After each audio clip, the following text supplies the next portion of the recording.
Hello guys, আসসালামু আলাইকুম। আপনারা সবাই কেমন আছেন? আমি ইনশাআল্লাহ অনেক ভালো আছি। আশা করি আপনারাও ভালো আছেন। আমি যখন আমার স্কুল থেকে বাসায় ফিরছিলাম তখন দেখলাম একটি আঙ্কেল খেজুর বিক্রি করছে।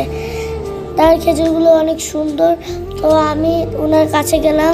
কাছে যেতে উনি আমাকে এক পিস খেজুর দিলেন, যেটা আমি খেয়ে দেখলাম অনেক মিষ্টি এবং সুস্বাদু। তো আমি তারপরে কিছু খেজুর কিনে নিয়ে গেলাম। আমার খেজুর কেনার উদ্দেশ্য ছিল, পাশে একটা আঙ্কেল বসেছিল যার একটি পা নেই এবং দুটি হাত নেই। তো ওনাকে দেখে আমার খুব মায়া হলো, তাই আমি ওনার জন্য খেজুর নিয়ে গেলাম। আপনারাও চেষ্টা করবেন ওনাদেরকে সাহায্য করার। অবশ্যই ওনাদেরকে সহযোগিতা করবেন, যার ফলে আল্লাহ পাক আপনাদের উপর খুশি হবে এবং আল্লাহকে আমরা খুশি করার জন্য যা কিছু করতে হবে আমরা করব। আর আপনারা সবাই আমার জন্য দোয়া করবেন, আমি যেন ওনাদেরকে আরও বেশি করে সহযোগিতা করতে পারি, কারণ আমার খুব ইচ্ছা ওনাদের পাশে দাঁড়ানো। তো আপনারা যদি দোয়া করেন তো আমি ওনাদের পাশে দাঁড়াতে পারবো। আপনারা আমার পেজটি ফলো করবেন।